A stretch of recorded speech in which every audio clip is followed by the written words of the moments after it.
کہ ہم تو نہیں آپ کی بات نہ آپ کی بات سنیں گے, ہم خود رول کریں گے, ہم خود. آپ کون ہوتے ہیں بتانے والے کہ ہمیں آزادی ملے گی؟ ہمیں آزادی مل جائے گی. اب آپ روک ہی نہیں سکتے, اب آپ کے تو اچھے بھی نہیں روک سکتے. یہ والا اسٹائل اب کانگریس کا آ گیا تھا. ٹھیک ہے, اس میں مسلم لیگ کو زیادہ مسئلہ تھا کہ اگر ان کو بھگا دیا, اب ان کو اتنی جلدی بھگا دیا تو پیچھے تو جو بھی کانگریس نے فیصلہ کیا وہ ہو جائے گا, تعداد میں زیادہ ہے. تو مسلمان یہ چاہتے تھے, مسلم لیگ چاہتی تھی اب اتنی تیز نہیں بھگاؤ بھائی, ابھی پہلے ان سے بیٹھ کے آپس کے معاملات تو سالو کرا لو. ایک بھائی صاحب کو نکلنے والے ہیں اور پیچھے سے جو اندر گھر کا بڑا بدماش ہے اس سے کہنے ہیں بھائی روکو ابھی اس کو, اس سے مل کے پہلے ہم لوگ آپس میں سیٹ کر لیں. تو بدماش یہ چاہے گا کیوں بھائی اس کو جانے دو, پھر ہم سیٹ کریں گے اچھی طرح سے, پھر کریں گے معاملہ برابر. تو یہ مسلمانوں کو مسئلہ کھڑا ہو گیا کہ اتنی جلدی بھگا دیں گے اگر تو ہماری تو بات سنی نہیں جائے گی. کیونکہ برٹشرز کچھ بھی ہیں دنیا کو دکھانے کے لیے اصول پسند تو ہیں. ہم اصول کی بات کرتے ہو تو کہتے ہیں ہاں ہاں ٹھیک ہے کتا تو کہہ دیتے ہیں. تو کانگریس تو اصول پسندی کی معاملہ نہیں کر رہی, وہ تو سیدھی میجورٹی کی بات کرتی ہے بس. تو بہرحال اس معاملے پہ کسی نے سائمن کمیشن والوں نے بول دیا تھا کہ یہ ہندوستانی انڈینز کیا بنائیں گے کانسٹیٹیوشن. ان کو کیا پتا کانسٹیٹیوشن کیا ہوتا ہے, ان کو کیا پتا ملک کیسے چلایا جاتا ہے, یہ کیا بنائیں گے. تو اس سے بڑا غصہ آیا تھا, بڑا پرابلم ہوا تھا. تو انڈیا کی ساری پارٹیز, آل پارٹیز کانفرنس بیٹھی تھی, اس میں کانگریس, مسلم لیگ اور بھی چھوٹی موٹی ساری پارٹیز بیٹھ گئی. ہمیں بول دیا اس نے, ہمیں کیا پتا, ہمیں بول دیا. اس نے کہا تم لوگ بنا ہی نہیں سکتے, تم لوگ آپس میں ایک دوسرے کو کاٹ کے کھا جاؤ گے, کبھی کوئی کانسٹیٹیوشن نہیں دے سکو گے. ویسے اس کی بات ٹھیک تھی, کیونکہ کوئی کانسٹیٹیوشن انڈینز دیں گے تو مطلب ہندوز دیں گے تو مسلمان کیوں مانیں گے اس کو, مسلمان دیں گے تو ہندو کیوں مانیں گے. تو بنا ہی نہیں سکتے تھے ہم, بات صحیح تھی اس کی. ویسے ہم گدے ہی تھے, بات ٹھیک کی انہوں نے. لیکن بہرحال غصہ ہمیں بہت آیا تو ہم ساری پارٹیز مل کے بیٹھ گئی اور انہوں نے مل کے کہا کہ ہم بتائیں گے جی, ہم دیں گے. تو 1928 میں آل پارٹیز کانفرنس ہوئی. ٹھیک ہے نابیہ, 1928 میں آل پارٹیز کانفرنس ہوئی ٹو گیو کانسٹیٹیوشن. کانسٹیٹیوشن کیا ہوتا ہے کہ ہم ملک کیسے چلایا کریں گے, آپ کو پتا نہیں ہے, ہمیں آتا ہے چلانا. 1928 میں آل پارٹیز کانفرنس ہوئی جس میں ان کا فیصلہ تھا کہ ہم ایک کانسٹیٹیوشن بناتے ہیں. اس وقت جواہر لال نہرو کے ابا جان جو تھے وہ زندہ تھے, اور جواہر لال نہرو کے ابا جو تھے وہ قائد اعظم کے برابر کے تھے. Quaid-e-Azam was one of the highest leaders in Congress. آپ سوچیں کہ جواہر لال نہرو صاحب جو تھے, بعد میں نہرو صاحب کے ابا جان جو تھے نا وہ تھے قائد اعظم کے برابر کے. تو نہرو صاحب کی لیڈرشپ میں ایک کمیشن بنایا گیا وہاں پہ. اب سب بیٹھے ساری پارٹی تھی, مسلم لیگ, کانگریس, فلانی, یہ سکھوں کی, اس کی ساری بیٹھی. سب نے کہا ٹھیک ہے یہ ایک بڑے میاں نہرو صاحب ہیں, ان کو بٹھا دو اور یہ سب سے مشورہ کر کے بنا دے, کچھ دو یار ان کو, کچھ دو. یہ کیا وہ کہیں گے ہم کچھ نہیں بنا سکتے, کچھ بنا کے دیا جائے ان کو. اب جب بنا کے دینے کی باری آ گئی پھر وہی ٹیڑھی میڑھی باتیں نکلیں گی اس میں کہ یوں کر دو, مسلمانوں کو یہ نہیں دو, صاحب کو ساری ڈیموکریسی کر دو, یہ کر دو. تو اپنی طرف سے نہرو صاحب نے پھر شروع کی ہوں گی باتیں کرنا. تو بہرحال لیکن 1928 میں آل پارٹیز کانفرنس کے انجام پر نہرو رپورٹ پیش کی گئی. NEHRU, Nehru report. یہ کون سے نہرو تھے؟ یہ جواہر لال نہرو نہیں تھے جو انڈیا کے پرائم منسٹر بنے بعد میں, یہ موتی لال نہرو تھے, جواہر لال کے ابا, والد محترم. موتی لال نہرو صاحب کی سربراہی میں نہرو رپورٹ کوئی مسلمانوں کے خلاف رپورٹ, مطلب ایسا نہیں سمجھے کہ مسلمانوں کے خلاف تھی, یہ سائمن کمیشن کے خلاف تھی. سائمن کمیشن آیا تھا اپنی رپورٹ پیش کرنے کے لیے, اس کے جواب میں کہ جی ہم خود اپنا کانسٹیٹیوشن بنا کے دکھاتے ہیں آپ کو. تو یہ اس رپورٹ تھی, لیکن جب یہ نکل کے سامنے آئی تو پھر مسلمانوں کو اس کا جواب دینا پڑا. نہرو رپورٹ ایسی نکل کے سامنے آئی کہ ساری پارٹی سے پوچھ کے بنایا کانسٹیٹیوشن, اب دیکھا تو یہ کیا بنا دیا بھائی تم نے, یہ کیا کر دیا. تو جو پوائنٹس ہیں نہرو رپورٹ کے, ان میں سے ایک پوائنٹ یہ تھا کہ انڈیا کو فوراً ہی آزاد ریاست بنایا جائے. اس کو ہم انگلش میں کہتے ہیں کہ انڈیا کو امیڈیٹ ڈومینین اسٹیٹس دیا جائے. ٹھیک ہے, ایک ریاست کی حیثیت انڈیا کو دی جائے کہ برٹش سے آزاد. مکمل آزاد بھی نہیں اور بالکل ہی قید بھی نہیں، ایک بیچ کا نظریہ ہوتا ہے ڈومینین اسٹیٹ، کہ یہ ہماری ان ریاستوں میں سے ہیں جو ہمیں بڑا مانتے ہیں لیکن اپنے آپ کو خود گورن کرتے ہیں، اپنا علاقہ خود چلاتے ہیں، ٹھیک ہے، تو ڈومینین اسٹیٹس فوراً دے دیا جائے۔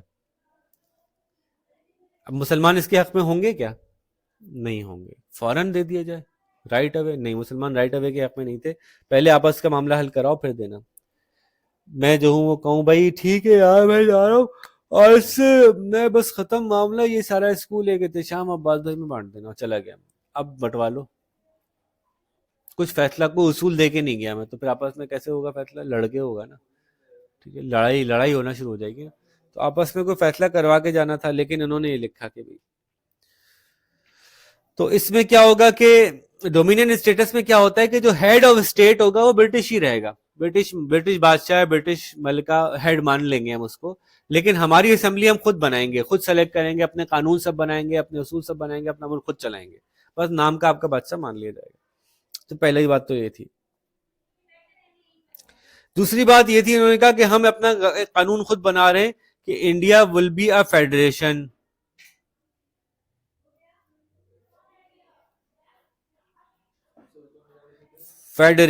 انڈیا ایک فیڈریشن ہوگی جس میں 2 چیمبر پارلیمنٹ ہوگی، جیسے آج کل پاکستان میں ہے، ابھی بھی انڈیا میں ایسے ہی ہے۔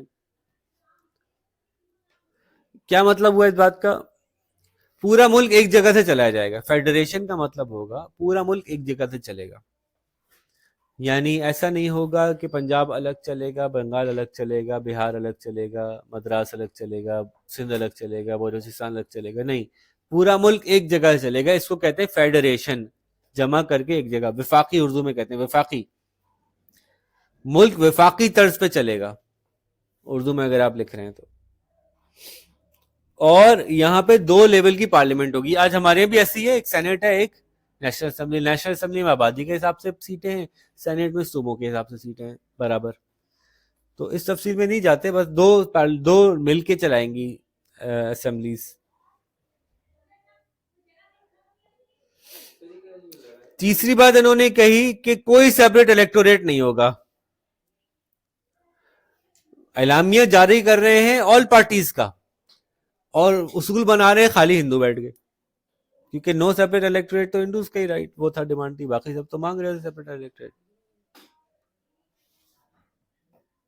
یعنی جو مائنورٹیز کے نمائندے تھے ان کو الگ سے چناؤ نہیں ان کا ہوگا، سب مل کے لڑیں گے الیکشن۔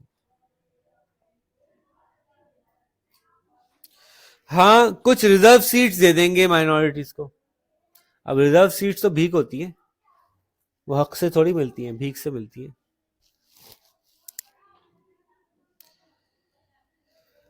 نمبر 4، کوئی ریلیجن اسٹیٹ کا نہیں ہوگا، نو اسٹیٹ ریلیجن،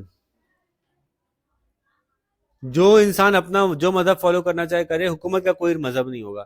اس سے کیا نقصان ہونا تھا کہ جب حکومت کو کوئی مذہب نہیں ہے تو پھر فیصلہ کس بنیاد پہ ہوگا؟ گائے کو کاٹنا ہے کہ نہیں کاٹنا ہے؟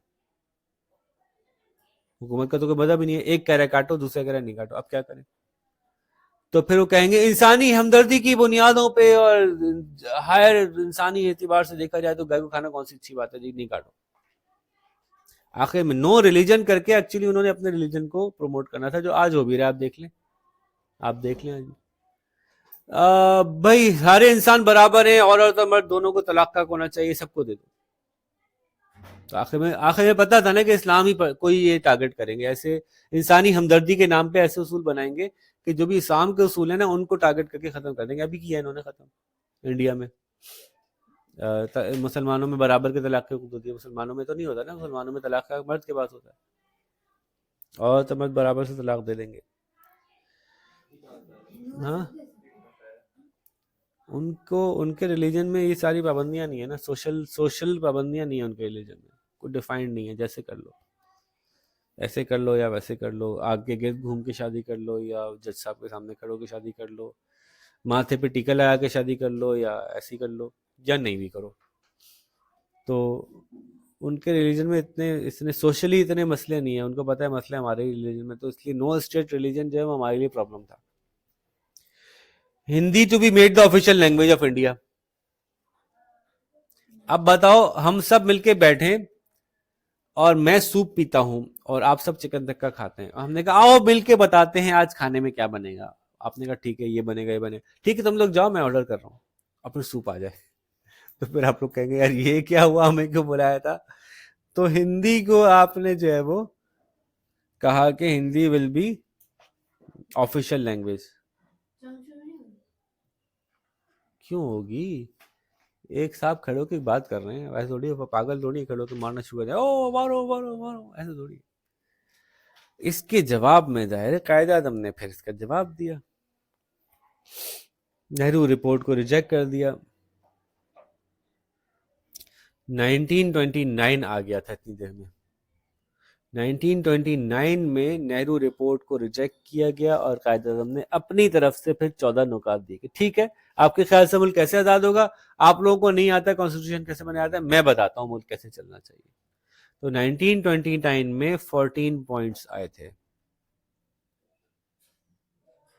تو اب یہ سیکوینس سمجھ میں آیا، سائمن کمیشن آیا، سائمن کمیشن کے جواب میں نہرو رپورٹ بنائی گئی بظاہر سارے ہندوستان کے پولیٹیکل پارٹیز کی طرف سے مل کر، لیکن جب وہ سامنے آئی تو وہ تو خالی سوپ تھا. تو اس پہ قائد اعظم اور مسلم لیگ نے مل کے 1929 میں پھر اپوزٹ اس کو اپوز کرنے کے لیے 14 پوائنٹس آف جناح ریلیز کیے کہ بھائی ملک ایسے چلنا چاہیے ہے. اب وہ 14 پوائنٹس آپ کو لکھوا نہیں رہا کیونکہ سب کے پاس لکھے ہوئے ہیں، وہ لکھنے میں ٹائم ویسٹ ہوگا، میں سمجھا دیتا ہوں ٹھیک ہے، پھر لکھنے کی ضرورت نہیں ہے، لیکن یاد سب کو ہونے چاہیے، 14 نکات سمجھے ہوئے بھی ہونے چاہیے. اور اب میں آپ سے باری باری پوچھوں گا بھی کہ میں نے کیا سمجھایا. نقطہ نمبر 1، پہلی بات ہے کہ یہ بات ٹھیک ہے کہ ملک فیڈریشن میں چلے لیکن پاور ساری کی ساری پروونسز کے پاس اپنی اپنی ہونی چاہیے. انہوں نے نامکمل بات کی تھی، انہوں نے کہا تھا کہ فیڈریشن چلے گی یعنی پورا ملک ایک جگہ سے بیٹھ کے چلائیں گے ہم. انہوں نے کہا کہ ٹھیک ہے ایک جگہ بیٹھ کے کچھ فیصلے ہوں لیکن صوبوں کے پاس اپنا اختیار ہونا چاہیے. تو قائد اعظم نے اس میں بات ایڈ کی کہ اگر پنجاب ایک صوبہ ہے اور ہندوستان کے اندر شامل ہے تو پنجاب صوبہ اپنے ذاتی معاملات خود فیصلے کر سکتا ہو، جو ملکی معاملات ہیں وہ مل کے طے کریں، لیکن جو صوبائی معاملات ہیں صوبہ خود فیصلہ کرے کہ اس کو کیا کرنا ہے. ٹھیک ہے، قائد اعظم نے یہ بات کی تھی. ہم آج تک پاکستان میں یہ نہیں دے سکے، اس کے لیے قائد اعظم نے اس وقت لڑا تھا. پتہ نہیں کیوں. All provinces should have the same amount of autonomy. تمام صوبوں کے پاس برابر سے آزادی ہوگی. بات سمجھ آتی ہے؟ کوئی مشکل بات ہے؟ تو جب انہوں نے یہ سب اسی سوال اسی پہلے پوائنٹ کے ہی جواب میں چل رہی ہے بات، India should be a federation, اس کے جواب میں صوبوں کی پاور کے بارے میں قائد اعظم سمجھا رہے ہیں. اور legislature and local bodies should be constituted with adequate representation of minorities. چاہے صوبائی اسمبلی ہو، چاہے لوکل اسمبلی ہو، چاہے یونین کونسل ہو، کہیں بھی ہو، ہر جگہ اگر کہیں کوئی تعداد میں کم ہو، چاہے ہندو تعداد میں کم ہو یا مسلمان تعداد میں کم ہو، اس بات کا خیال رکھا جائے گا کہ جو تعداد میں کم ہے اس کے بندے بھی ضرور وہاں موجود ہوں ان الیکشنز میں، اس کے بندوں کو بھی سیٹس دی جائیں تاکہ ان کی بات بھی سنی جا سکے. ٹھیک ہے. Muslims should have 1/3 seat in the Central Assembly. Central assembly میں مسلمان چونکہ پورے ملک میں 1/3 ہیں تو کم از کم 1/3 سیٹس مسلمانوں کے پاس آنی چاہیے، اس سے کم نہیں آنی چاہیے. اس سے زیادہ آئیں تو آئیں، کم نہیں ہے. Election should be by separate electorate. Election separate electorate ہونے چاہیے، جوائنٹ الیکٹوریٹ نہیں ہونا چاہیے.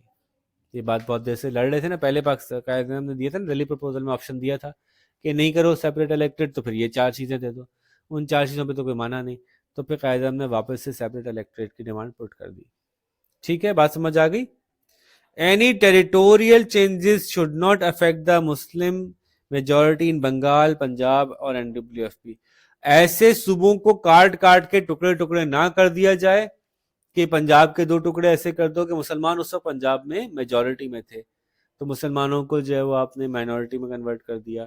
ایسے KPK کو کاٹ دیا، NWFP کو کاٹ کے ہندوؤں مسلمانوں کو آپس میں ایسا الگ کر دیا کہ جس صوبے میں مسلمان میجورٹی میں ہیں اس میں وہ میجورٹی میں نظر نہ آئیں. پنجاب میں کیا نا ایسا، انہوں نے پنجاب کو 2 ٹکڑے کیا، ہندو پنجاب، مسلم پنجاب. پورا پنجاب میں اگر ملا کے دیکھتے تو مسلمان زیادہ تھے، لیکن اس کو اس طرح دو ٹکڑے کر دیا کہ وہ اب ہندو کا الگ ہو گیا، مسلمان کا الگ ہو گیا. یہ بنگال میں کیا، بنگال میں مسلمان زیادہ تھے، اس کو ایسے کاٹا کہ ہندو بنگال مسلم بنگال الگ الگ کر دیا، تو مسلمان صرف تھوڑے سے ایریا کے وہ رہ گئے. تو یہ کہا تھا کہ نہیں توڑے جائیں گے. Full liberty of belief and worship shall be granted to all communities. ہر کمیونٹی کے پاس پوری آزادی ہوگی کہ وہ جو عقائد رکھنا چاہے اپنے عقائد رکھے.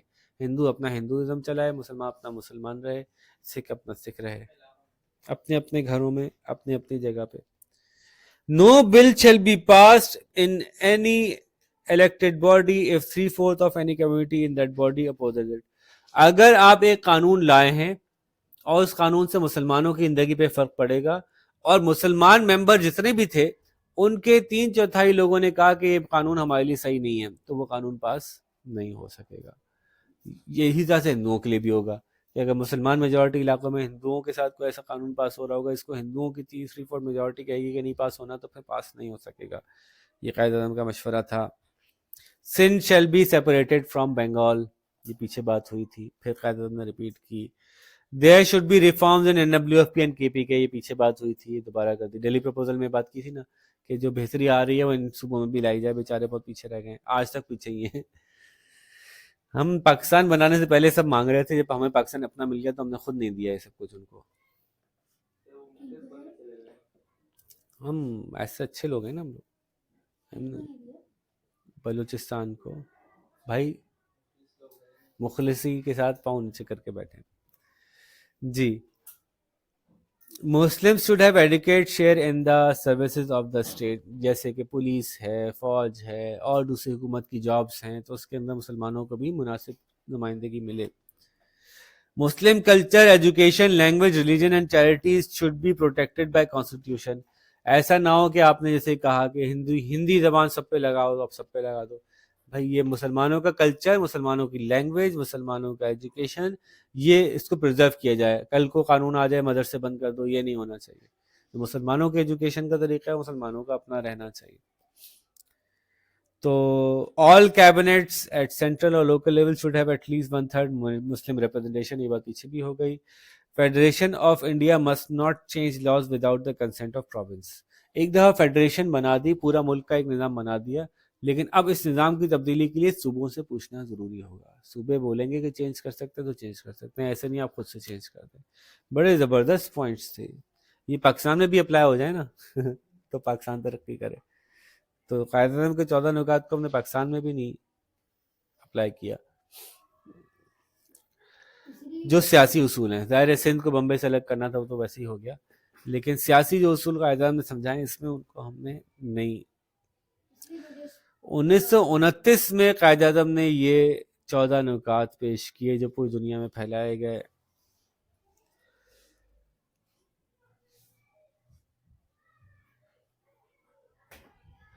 انیس سو انتیس میں ہی، اب جب ظاہر ہے انہوں نے اپنی نہرو رپورٹ پیش کی، انہوں نے اپنے 14 نکات پیش کیے، برٹش نے تو کچھ بھی نہیں ماننا تھا. تو جب انہوں نے نہیں ماننا تھا تو 1929 میں نہرو جو ہیں وہ جواہر لال نہرو، اب اس دفعہ پریزیڈنٹ آف کانگریس سلیکٹ ہوئے، موتی لال نہرو کے بیٹے، جو آگے جا کے انڈیا کے پرائم منسٹر بنے. جو سب سے بڑے پاکستان کے اینگل سے دیکھیں تو سب سے بڑے جو جس کو کہتے ہیں نا پسوڑی تھے، سب سے بڑے جو شارپ مائنڈیڈ تھے، جن کا کہ یہ گیم تھا کہ اس طرح سے جلدی سے پارٹیشن کر کے یہاں سے یوں لے لیا جائے، وہاں سے یوں لے لیا جائے. بہت تیز آدمی تھے. انڈیا کے پرسپیکٹو سے دیکھیں تو زبردست آدمی تھے، ظاہر ہے ان کا فائدہ تو کرا دیا انہوں نے. تو انڈیا کے ظاہر ہے ہمیں ہسٹری میں اس بات کا لحاظ رکھنا چاہیے نا کہ اگر آپ صرف ایک آدمی کو برا ہی برا کہہ رہے ہیں اس لیے کہ آپ کے حساب سے برا ہوا، لیکن ان کو اپنے حساب سے اگر انہوں نے ٹھیک کیا تو آپ اس کی طرف سے بھی تو دیکھیں گے نا. اس نے اپنے لیے تو ٹھیک کیا. ایک ہندو آدمی مسلمانوں کے فائدے کے لیے کیوں بات کر رہا ہوگا؟ وہ اپنے ہندوؤں کے فائدے کی بات کرے گا. تو اگر ہندو کے اینگل سے دیکھیں گے تو وہ بہت زبردست آدمی ہوگا، ہو سکتا ہے ان کے حساب سے بہت بہترین آدمی ہو. تو اس لیے ہم نے دونوں باتیں کی نا کہ جواہر لال نہرو صاحب جو ہیں وہ الیکٹ ہوئے. انہوں نے کہا کہ اچھا آپ نے نہیں مانی نا بات، اب ہم ڈومینین اسٹیٹس بھی نہیں چاہیے، ہمیں کمپلیٹ آزادی چاہیے. ڈومینین اسٹیٹس کیا تھا کہ ملک ایسے آزاد ہو کہ ہم حکومت خود کریں لیکن آپ کو بادشاہ مانتے ہوئے. اب ہمیں ڈومینین اسٹیٹس بھی نہیں چاہیے، ہمیں پوری آزادی چاہیے، کوئی بادشاہ بھی نہیں مانیں گے آپ کو. چلو نہیں دے رہے نا اس طرح سے آزادی فوراً. انڈیا کے جو کانگریس کے جو لوگ تھے وہ بار بار اسی بات میں مصر تھے کہ فوراً آزادی چاہیے، بس ابھی فوراً چاہیے، فوراً نکل جاؤ. تو یہاں پہ برٹشرز کو تھوڑا مسلمانوں کی طرف سے ہمدردی ملی کہ چلو نہیں فوراً، یہ تو مسلمان تو نہیں کہہ رہے فوراً نکل جاؤ، مسلمان تو کہہ رہے ہیں تھوڑا سا. تو انڈینز نے دوبارہ سے نان کوآپریشن شروع کر. اس دفعہ انڈین کی نان کوآپریشن جو تھی وہ اپنے بلبوتے پہ تھی. کیوں؟ کیونکہ ان کو لگ رہا تھا ہم اتنی طاقت میں ہیں، اتنی تعداد میں، اتنی طاقت میں، اب ہم خود ہی نکال لیں گے، مسلمانوں کی ضرورت نہیں. تو اب کی بار انہوں نے خود ہی نان کوآپریشن دوبارہ شروع کی. کچھ ٹرمز ہیں نان کوآپریشن کی جو او لیولز کے اندر امپورٹنٹ ہوتی ہیں، تو وہ ہم الگ سے ڈسکس کر لیں گے. جو آپ کی چونکہ ریویو کر رہا ہوں نا میں، تو اس لیے کچھ چیزوں کو جلدی جلدی بھگا رہا ہوں. اس ٹاپک کی جو ڈیٹیلڈ ویڈیو ہے اس میں یہ ساری ٹرمز الگ سے ڈسکس ہوئی ہیں کہ سوراج کیا ہوتا ہے، اور جو گاندھی صاحب نے کچھ مختلف ٹرمز انٹروڈیوس کروائی تھی تو وہ آ جاتی ہیں کبھی کبھی پیپر میں. ٹھیک ہے، تو انہوں نے جو ہے وہ نان کوآپریشن موومنٹ بڑھا دی، اور نان کوآپریشن جو تھی وہ 1929 میں غالباً شروع ہو گئی تھی، اور مختلف طرح کی اس پہ گاندھی جی نے خوب مارچز کی. گاندھی جی کو قید کر دیا گیا، پھر چھوڑا گیا، پھر بڑا انہوں نے اس پہ ڈائریکٹ ایکشنز اپنے لے لیے تھے. برطانوی کپڑے کا بائیکاٹ، برطانوی اسکولوں کا بائیکاٹ، برطانوی کھانوں کا بائیکاٹ، برطانوی چیزوں کا بائیکاٹ، لوکل چیزیں کھاؤ، لوکل چیزیں استعمال کرو، لوکل چیزیں پہنو، لوکل چیزیں، اس پہ کافی چل رہا تھا. گاندھی جی وہی اپنی ایک چڈی سی دھوتی چھوٹی سی پہن کے گھومتے تھے، لنگی، کہ بھئی ہم اور کچھ یوز نہیں کریں گے، ہم صرف اپنا دیسی مال ہی استعمال کریں گے. قائد اعظم نے لیکن اس نان کوآپریشن کو پھر ہر دفعہ کی طرح اس کو ڈس ایگری کیا کہ نان کوآپریشن موومنٹ اس طرح سے کر کے، زبردستی کر کے آپ کوئی نتیجہ نہیں نکال سکتے سوائے جھگڑے کے، اور ہم جھگڑا نہیں چاہ رہے ابھی.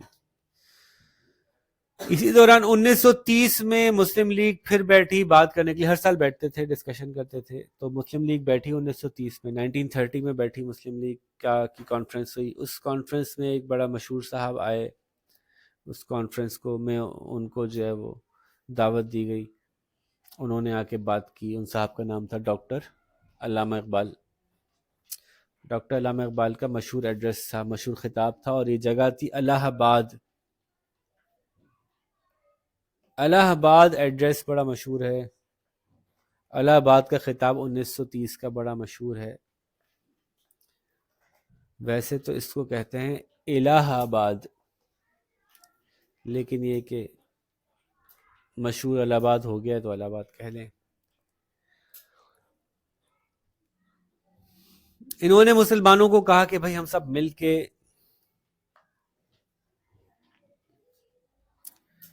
ایک ایسا گروپ بنا لیتے ہیں صوبوں کا کہ این ڈبلیو ایف پی الگ سے لڑ رہا ہے آزادی کے لیے، سندھ الگ سے لڑ رہا ہے آزادی کے لیے، پنجاب الگ سے لڑ رہا ہے آزادی کے لیے، بنگال الگ سے لڑ رہا ہے آزادی کے لیے، فلانا الگ سے لڑ رہا ہے آزادی کے لیے. کیوں نہ ہم لوگ گروپ میں مل کے آزادی کے لیے لڑیں، برٹش کو بھگائیں اور آپس میں مل کے ان صوبوں کو ایک جگہ قریب قریب کر لیں، تاکہ جب فیڈریشن بنے تو انڈینز کو جواب دینے کے لیے ایسا نہ ہو کہ صرف کے پی کے، صرف این ڈبلیو ایف پی اس انڈین اصول کے خلاف ہے، باقی تو کچھ نہیں کہہ رہے. نہیں، ساری مسلم جو میجورٹی صوبے ہیں وہ مل کے جب کوئی بات کہیں گے تو اس کی بڑی حیثیت ہوگی. یہ بات سمجھ میں آ رہی ہے؟ اب دیکھیں بھائی، سنیں، ہندو سکھ، ہندو ہندو ہندو، مسلم مسلم مسلم. ٹھیک ہے، تو 5 ہندو، کتنے، 4 ہندو، 1 2 3 4 ہندو، ایک سکھ بھی ان کے ساتھ مل گیا، 3 مسلم. اب یہ ہونے جا رہا تھا کہ یہ پتہ نہیں کانگریس کبھی بھی نکال دے گی برٹشر کو، کبھی بھی ایسا ہو جائے گا کہ برٹشر کی چھٹی کرا دیں. نان کوآپریشن تو شروع کی ہوئی ہے انہوں نے، لڑائی جھگڑا تو چل ہی رہا ہے. تو قائد اعظم کا کہنا یہ تھا کہ بھائی جو مسلم اسٹیٹس ہیں، جب فیڈریشن بنے گی تو فیڈریشن میں پھر میجورٹی رول کرتی ہے. تو جب یہ 4 کوئی قانون لے کے آئیں گے اور خالی ایک اکیلا کھڑا ہو کے ایک مسلم پروونس کہے گا میں یہ قانون نہیں مان رہا، تو اس کی سنی نہیں جائے گی. تو کیوں نہ ہم جو مسلم پروونس ہیں وہ ساتھ ساتھ مل کے بیٹھیں اور ہر بات میں ایک ہی آواز سے بات کریں، ایک کے حساب سے ٹھیک نہیں ہے تو سب کے حساب سے ٹھیک نہیں ہے، یہ والی بات پہ آ جائیں. تو کیوں نہ ہم لوگ مل کے ایک بلاک بنائیں اپنا. اس کا مقصد ابھی یہ نہیں تھا، ابھی یہ نہیں ہونے جا رہا تھا. علامہ اقبال نے بھی یہ نہیں کہا تھا کہ ایک سیپریٹ کنٹری بنا لو، یہ نہیں سوچ رہے تھے. سوچ رہے تھے یہ جو نیا، جب برٹش چھوڑ کے جائیں گے پورا ہندوستان ہمارا ہوگا، ہم سب ہندوستان میں رہیں گے، اور ہر صوبہ اپنے حساب سے الگ الگ گورننس کر رہا ہوگا، لیکن ایک جوائنٹ حکومت اوپر بیٹھی ہوگی، فیڈریشن. فیڈریشن جب کوئی فیصلہ کرنے والی ہوگی تو ہر صوبہ اپنے اپنے ووٹ دے گا. تو صوبے ہندو زیادہ ہوں گے، صوبے مسلم کم ہوں گے، اور وہ بھی اگر الگ الگ ہو گئے تو پھر وہ اپنی کوئی بات نہیں منوا سکیں گے. تو جو مسلم صوبے ہیں وہ ذرا مل کے بات کریں. اس طرح سے بات کی جا رہی تھی. تو he argued that Islam had given its followers a creed which unites Muslims of the subcontinent into one nation. There should be no peace unless there could be no peace unless they were recognized as a nation under a federation system. The area of Muslim majority given the same privileges in the area of Hindu majority. دیکھ رہے ہیں پاکستان بنانے کی بات نہیں کر رہے ہیں. علامہ اقبال نے جو خطبہ الہ آباد دیا تھا اس میں یہ کہہ رہے ہیں کہ مسلمان میجورٹی ایریاز کو ہندو میجورٹی ایریاز جتنے حقوق دیے جائیں. اور میں چاہتا ہوں کہ پنجاب، NWFP اور بلوچستان مل کے ایک صوبہ نما بنا لیں، چاہے وہ برٹش امپائر کے اندر رہے یا باہر رہے، یہ مل کے ایک بن جائیں. اس میں کن کن کا نام ہوا؟ پنجاب، NWFP اور بلوچستان. اس سے پہلے بنگال کا ذکر نہیں، بنگال پر بڑی میجورٹی، سندھ کا ذکر نہیں ہوا. اس کی وجہ یہ تھی کہ پولیٹیکلی ابھی بہت ساری ایسی چیزیں تھیں جو اس وقت تک کلیئر نہیں ہوئی تھیں، 1940 میں جا کے کلیئر ہوئی تھی. تو ابھی 10 سال باقی تھے اسٹرگل کے آگے، تو باقی نام بھی اس میں پھر ایڈ ہونے تھے. تو یہ جو آئیڈیا تھا کہ ہم لوگ مل کے ایک یونٹ بنا لیتے ہیں، اپنے صوبوں کو ملا کے ایک نام کر لیتے ہیں، کچھ ایک جیسی چیزیں کر لیتے ہیں، تاکہ ہم ایک یونائٹڈ سامنے فرنٹ رکھیں نا، کہ ہم بولے تو ہم کا مطلب ایک صوبہ نہیں ہو، ہم بولے تو ہم کا مطلب علامہ اقبال فرام پنجاب نہ ہو، ہم بولے تو مطلب یہ سارے صوبے مل کے بول رہے ہیں. تو یہ والا جملہ آئے گا تو پھر برٹش بھی مجبور ہوں گے، انڈینز بھی مجبور ہوں گے ہماری بات سننے کے لیے. تو ان کی اس بات میں لیکن جب آپ جمع ہوگے تو ایک طرح سے اپنے آپ کو آپ نے ڈفرینشیٹ کر لیا، الگ الگ کر لیا ایک طرح سے آپ نے، کہ ہم الگ، ہم تینوں الگ. تو یہ الگ ہونے کا جملہ سٹارٹ ہو گیا تھا پھر وہاں سے. حالانکہ ایگزیکٹلی بات ایک الگ ملک بنانے کی نہیں تھی، لیکن اس بات سے نتیجتاً ایک الگ ملک بنانے کی طرف ڈسکشن شروع ہو گیا. تو اس لیے قائد اعظم کو کہتے ہیں مفکر پاکستان، کہ ان کی فکر نے پھر اس طرف لوگوں کا دماغ چلایا کہ نہیں یار الگ ملک ہی کیوں نہ کر لیں. بات تو ٹھیک ہے، بتایا تو میں نے، اسی لیے تو ان کو مفکر پاکستان کہتے ہیں. ملا چھوٹا یا بڑا، جو ملا اس کے ساتھ کیا کیا، اس سے بڑا ملتا اس سے بڑا کرتے اس کے ساتھ. ہمیں 2 بڑے بڑے علاقے ملے تھے، پہلے ہم نے خود اس کو توڑ کے الگ کیا. جتنا چھوٹا ملا تھا اتنا چھوٹا بھی پسند نہیں آ رہا، تو اور چھوٹا کیا ہم نے اس کو. ہاں نہیں بھائی، جی بنگلہ دیش کی بات کر رہا ہوں. ہماری زیادہ تھی. ظاہر ہے ایسے ہی دکھائیں گے نا، نہرو کو ہم گندا خراب دکھاتے ہیں نا، اور وہ جناح کو برا خراب دکھائیں گے انڈینس. اسی طرح سے بنگلہ دیش میں جا کے ان کی پاکستان، ان کی بنگلہ دیش اسٹڈیز پڑھ لیں، پتہ چل جائے گا وہ کیا لکھا اس میں، کس نام سے بلاتے ہیں وہ آپ کو. آپ نے ان کے ساتھ کیا کیا وہ بتا دیں گے، اپنی نیشنل اسٹڈیز کی بک میں بتا دیں گے.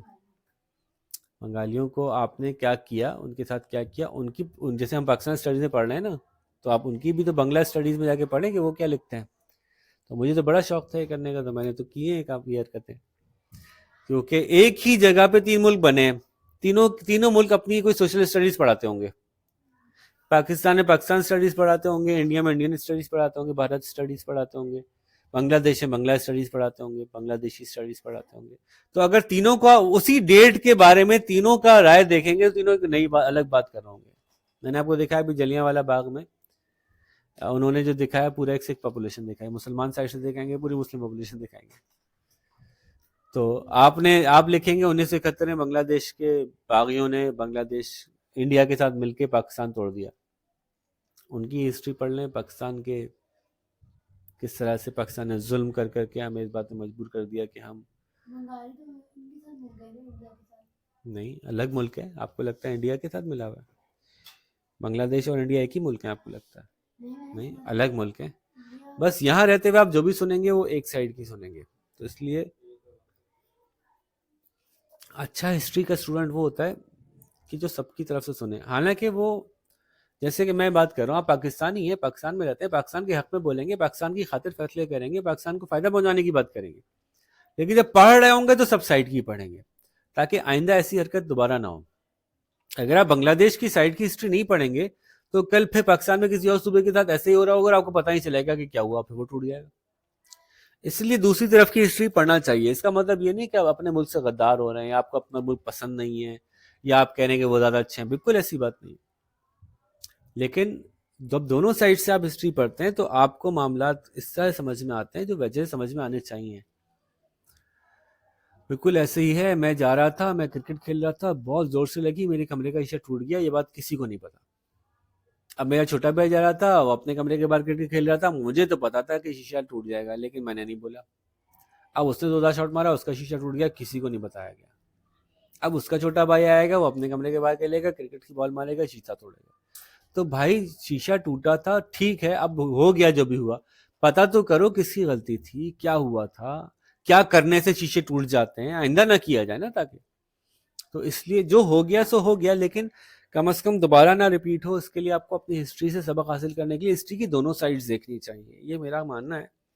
اس کا تعلق غداری سے نہیں ہے, اس کا تعلق اس بات سے نہیں ہے کہ آپ اپنے ملک سے وفادار ہیں. نہیں, اپنے ملک سے وفادار ہیں الحمدللہ. اس وفاداری کی وجہ سے ہی یہ کہنا چاہتے ہیں کہ جو تاریخ ہے اس کے تمام اینگلز کو جاننا چاہیے تاکہ آپ غلطیاں دوبارہ نہ ریپیٹ کریں.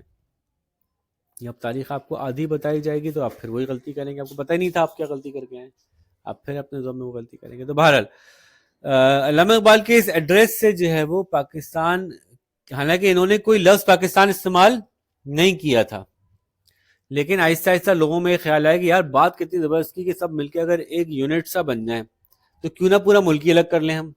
ایسے ذہن میں آنا شروع ہوئی بات. جب یہ پہلی دفعہ یہ بات کسی نے رکھی تھی تو اس وقت قائد اعظم نے اس کو کہا بیوقوف کیسی باتیں کرتے ہو, ایسے تھوڑی ہوگا, یہ تو بیوقوفی کی بات ہے, یہ کیسے ہو سکے گا, کون مانے گا اس بات کو.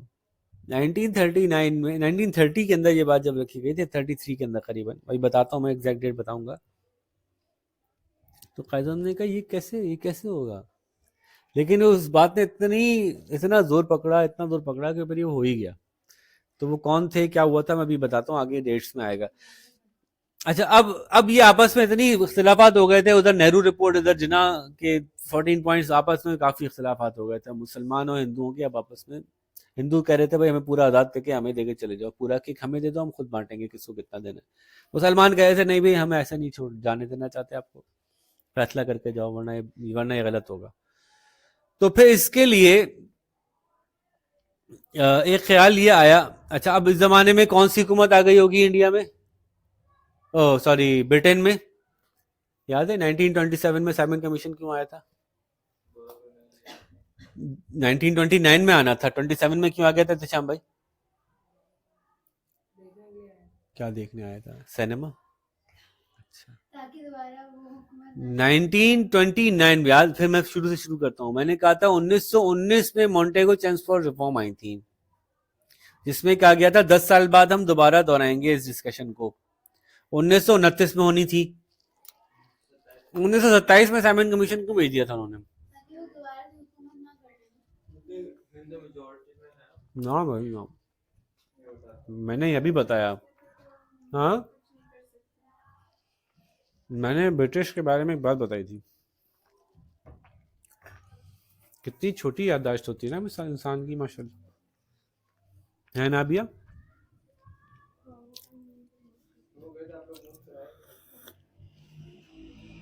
تو یہ بات 1929 میں کہتے ہیں نا, 1927 میں کیوں کہی آ کے. نہیں بھائی, برطانیہ میں الیکشن ہونے تھے, تھوڑے دن بعد لیبر پارٹی جیت جاتی تو وہ ایسا کانسٹیٹیوشن بنوا دیتی جو کہ انڈینز کے لیے آسان ہو جاتا. تو وہ چاہتے تھے لیبر پارٹی کے انڈر میں یہ فیصلہ نہ ہو, ہم پہلے سے فیصلہ کر دیں.